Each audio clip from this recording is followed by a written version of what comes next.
They thought I was finished. They sat across from me at that long conference table, my son, his wife, and her father, and they smiled like people who had already won. Maybe they had.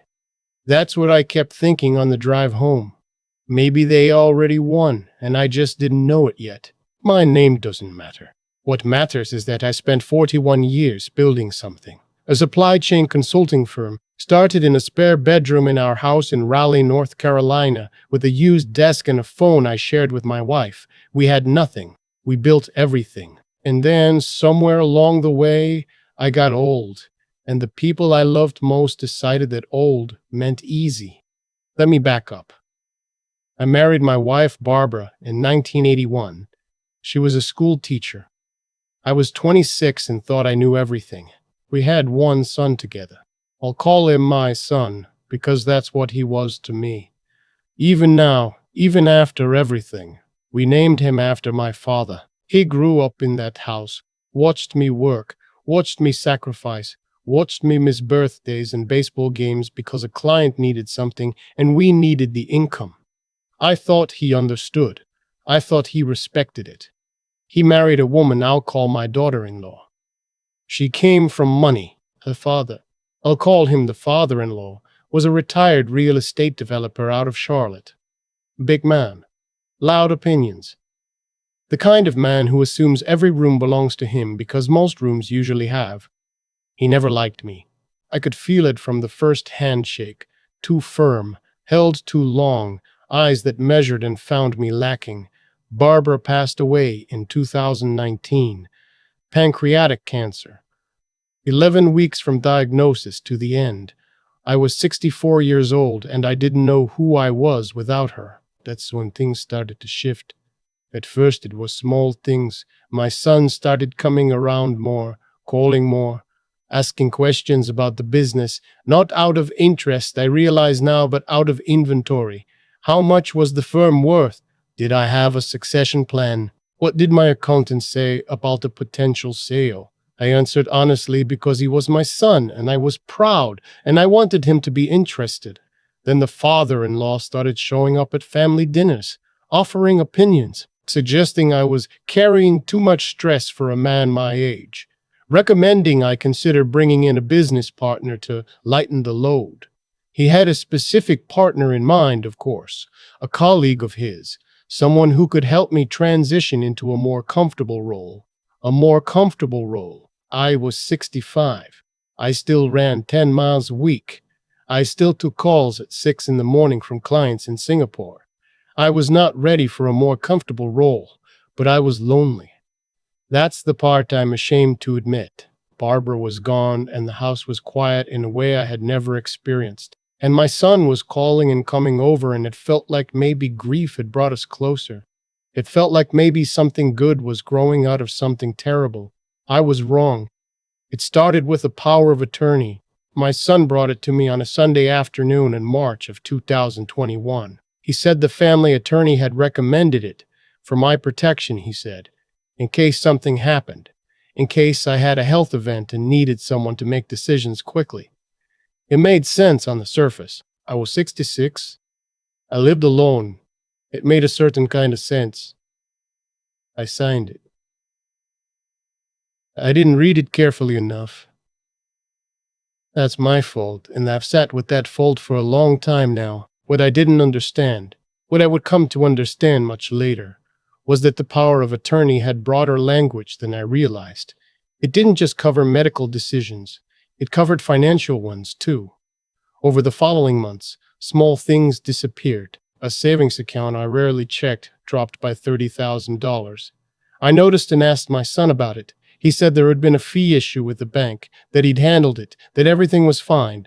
I believed him. A certificate of deposit I had set aside for a renovation on the house was cashed out early. Same answer. He'd handled it. Penalty fees, he was taking care of it. I was grieving and tired, and I trusted my son. The father-in-law's colleague was introduced to me formally that fall. I'll call him the partner.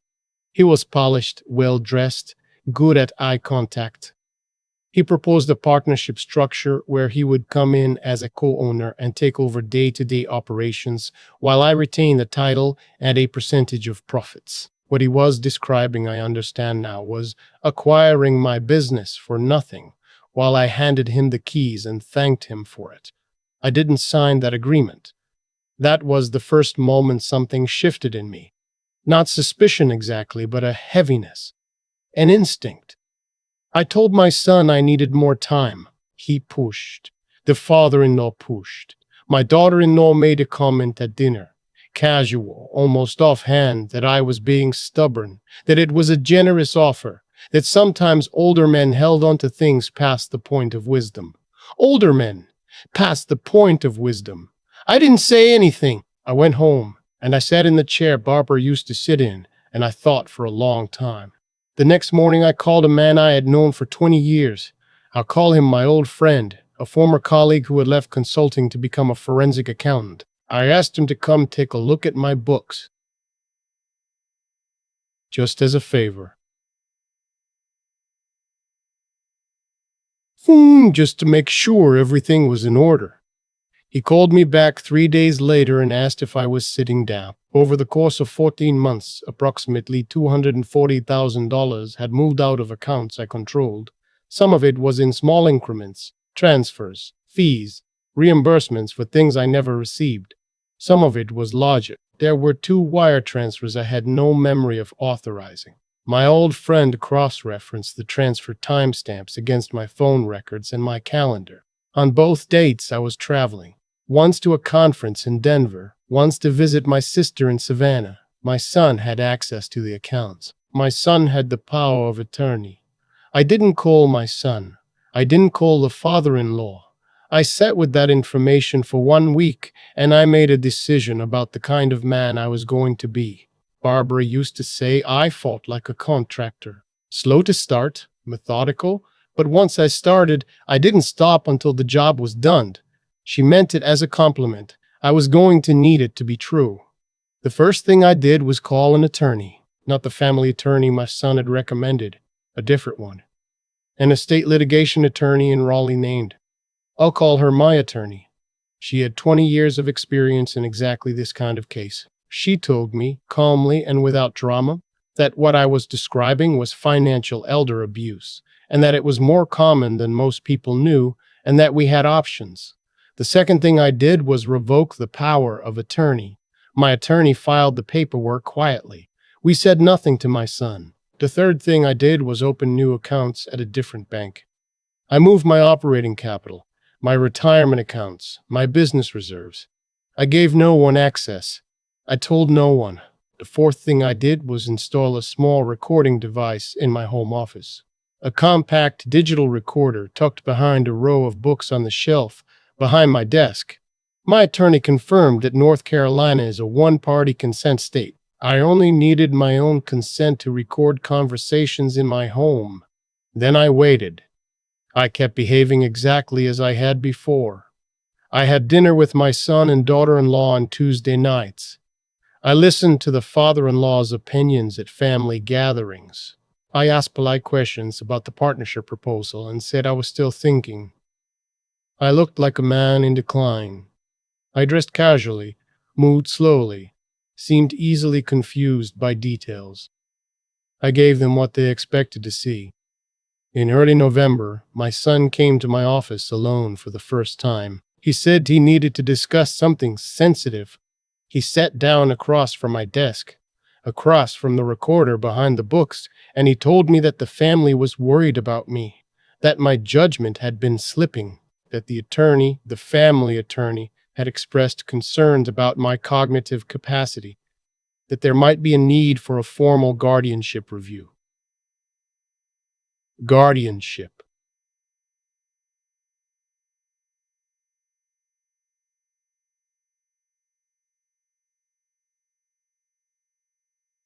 The power of attorney, guardianship, where a court appoints someone to make all your decisions for you because you are determined to be legally incapacitated. I looked at my son. I thought about 40 years. I thought about a used desk and a shared phone. I thought about Wardy desk and a shared phone. I thought about Barbara. I said very calmly that I appreciated his concern and that I would think about it. He left. I sat in the quiet for a while. Then I called my attorney. We had everything we needed to stop the guardianship petition before it was filed.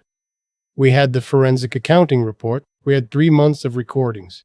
We had bank records showing unauthorized transfers and the timeline confirming I was out of state when two of them were authorized. We had a statement from my old friend who was willing to testify. My attorney also did something I hadn't thought to do. She contacted my physician, my regular doctor who had treated me for over 15 years, and asked him to prepare a formal cognitive assessment. He administered the Montreal Cognitive Assessment. I scored 30 out of 30. Perfect. She attached it to our response filing. The guardianship petition was filed by my son and his wife in January of 2022 in Wake County Probate Court. They cited concerns about my memory, my financial management, my isolation. They submitted a letter from the family attorney who had apparently been building a case for months. They came prepared. So did I. The hearing was a Tuesday morning. Cold. I remember the sky was the color of old concrete. I wore a suit, a charcoal gray one Barbara had helped me pick out for a business conference in 2018, the last conference she attended with me. I had my shoes polished. I shaved carefully. My son and his wife and the father-in-law arrived together. My daughter-in-law was wearing a dark blazer, composed, confident. My son barely looked at me. The father-in-law nodded at me in the doorway in a way that said everything, the nod of a man who expects to leave the building with more than he came in with. They had their attorney. She was efficient and polished, and opened by saying that the family's concerns were deeply sincere, that I had experienced significant losses in recent years, that grief could accelerate cognitive decline, that the evidence of financial mismanagement was clear and documented. She used the word mismanagement. About my money. Money that was missing because of my son. The judge was a woman, I guess early 50s. With reading glasses, she kept pushing up her nose in a courtroom manner that gave nothing away. She listened to the opening statements without expression. She read the documents as they were submitted. She made small notes. When my attorney stood up, she was quiet for a moment before she began. Then she laid it out. The forensic accounting report, the timeline, the transfer records, the fact that on 2 separate occasions wire transfers had been executed from my accounts using the power of attorney while I was provably out of state. She submitted my cognitive assessment. 30 out of 30. She submitted a character statement from 3 of my long-term business clients, all of whom described interactions with me in the past 6 months as sharp, professional, and fully capable. She submitted the recordings. Not all of them.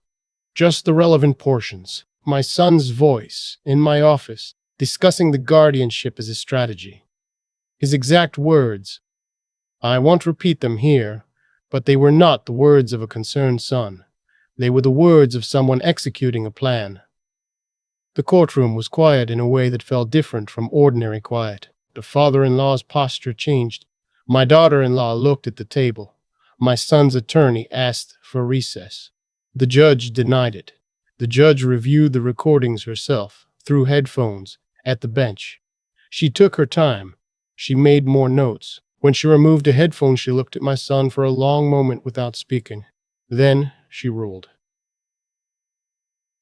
The guardianship petition was dismissed, immediately and with prejudice, meaning it could not be refiled. The judge made a finding on the record that the petition had been filed in bad faith, and that the evidence presented suggested an attempt to use the court system to facilitate financial exploitation of an elder. She also referred the matter to the district attorney's office for review of potential criminal charges.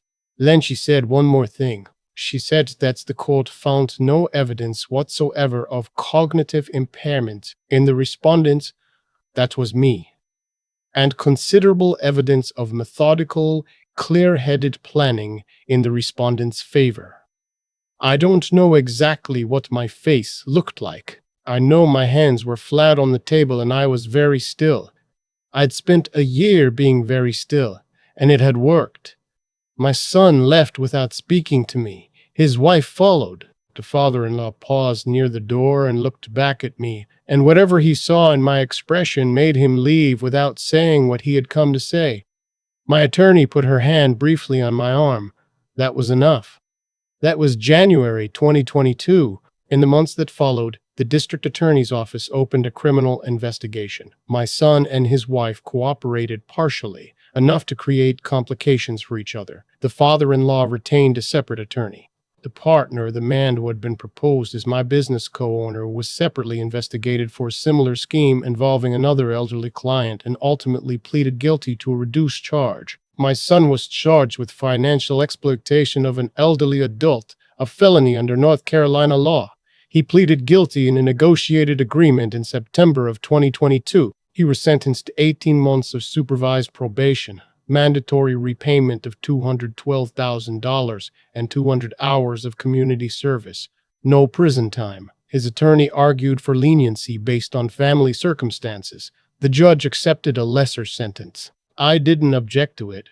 I had thought about what I wanted, and prison wasn't it.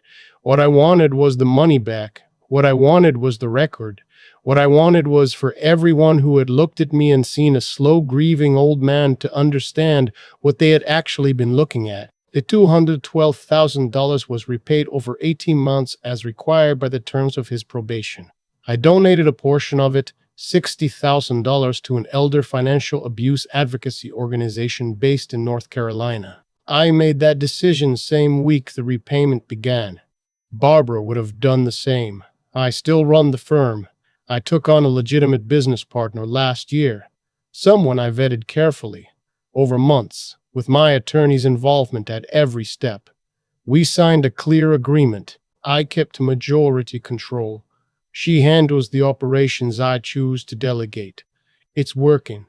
My son and I do not speak. I've thought about what I want that to look like in 5 years or 10 years, and I don't have an answer yet. What I know is that I am not willing to pretend. I am not willing to go to Sunday dinners and make conversation and act as though the shape of things didn't change permanently. Maybe someday that changes. Maybe it doesn't. What I know for certain is this. I sat in Barbara's chair the night after the hearing, in the quiet house, and I talked to her the way I do sometimes when the house is very still. I told her what happened. I told her how it ended. I told her how it ended. I told her I wore the charcoal suit she picked out. I think she would have laughed at that, not unkindly. Just the way she laughed when I did something that worked out better than expected. A little surprised, a little proud, like she always believed I had it in me, but wasn't entirely sure I'd remember. I'm 68 years old. I built something. I protected it. And I am still here. I've thought a lot about what made this possible. Not the attorney, not the recordings, not the forensic report. Though all of those mattered, what made it possible was the decision I made in a quiet moment, sitting in Barbara's chair, when I could have just as easily decided to believe my son and let it go. There's a version of this story where I signed the partnership agreement, where I keep accepting the explanations about bank fees and penalty withdrawals, where I walk into that guardianship hearing without a forensic accountant, without recordings, without a cognitive assessment scoring 30 out of 30, and I walk out with someone else making my decisions for the rest of my life. That version exists. I almost lived it. What stopped me wasn't anger. Anger would have made me confront my son too early and given them time to cover their tracks. What stopped me was something quieter, a refusal to stop paying attention just because paying attention was painful. Because the truth is, I knew, not everything, not the full scope of it, but somewhere underneath the grief and the loneliness, I knew that the questions about the business weren't curiosity and the dinners weren't closeness. I knew, and I chose for a while not to know. That's not weakness exactly, it's human. But there comes a point where choosing not to know is the same as choosing to lose. The people who came after what I'd built were counting on grief to do their work for them. They were counting on the fact that a man who had just lost his wife of 38 years might not have the energy to look too closely at a wire transfer. They were probably right about most people. Most people in that kind of pain are not running forensic audits. Most people are just trying to get through Tuesday. But I had built a business from nothing. I had spent 41 years solving problems that other people couldn't solve, or didn't want to solve, or assumed were too complicated to bother with. That didn't leave me when Barbara died. It was still there, underneath the grief, waiting. And when my old friend called me back and said, "Sit down," something in me sat down and got very, very clear. What I want anyone to take from this is simple. The people who underestimate you are giving you something. They're giving you time. They're giving you the assumption of helplessness, which is one of the most useful things an opponent can hand you. My son and his father-in-law looked at a 66-year-old widower and saw someone past his usefulness. They made their plans out in the open because they didn't think I was watching. I was watching every single day. And the choices they made, the plan they built, the certainty that they had already won, all of it came back to them at a table in Wake County Probate Court on a cold Tuesday morning, documented and time-stamped and recorded in their own voices. I didn't engineer that outcome. They did. I just made sure I was ready when it arrived. Barbara used to say the truth is patient. She didn't mean it in any particular spiritual sense. She meant it practically. That if you wait long enough and document carefully enough, the truth will do its own work. She was right about most things. She was right about that. I am 68 years old. I still run the firm. I still take calls at 6 in the morning. And I am still here.